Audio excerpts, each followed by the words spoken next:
Dopo il colpo esterno col Brad, Imperia ospita il Borgosese al Ciccione per assaporare l'aria terza dell'alta classifica. Piemontesi reduci da 4 sconfitte di fila in caduta, Libero e Ligure di Lupo che incasano la miglior difesa del girone, il terzo rendimento assoluto per punti. Per di più l'anticipo del sabato si mette subito bene perché al primo affondo Donaggio semina il panico, il suggerimento sul secondo palo cerca un compagno.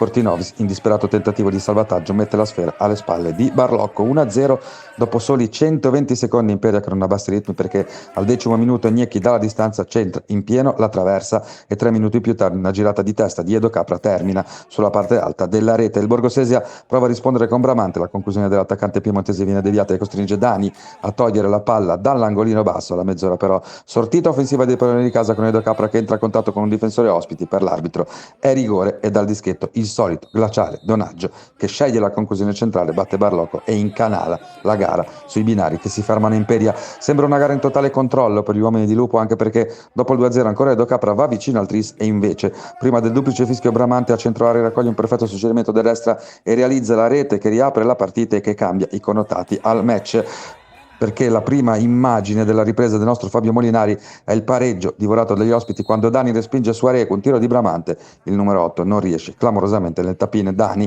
che deve intervenire anche sulla punizione di Bramante dai 25 metri. Borgosese che termina il suo forcing con la conclusione di Areco che passa tra una serva di gambe ma termina lato. L'Imperia allora esce dal guscio e la chiude con Cassata in contropiede col suo tocco morbido a scavalcare Barlocco per il 3-1 definitivo che apre orizzonti di classifica importanti per i nerazzurri da valutare già domenica prossima nella trasferta varese.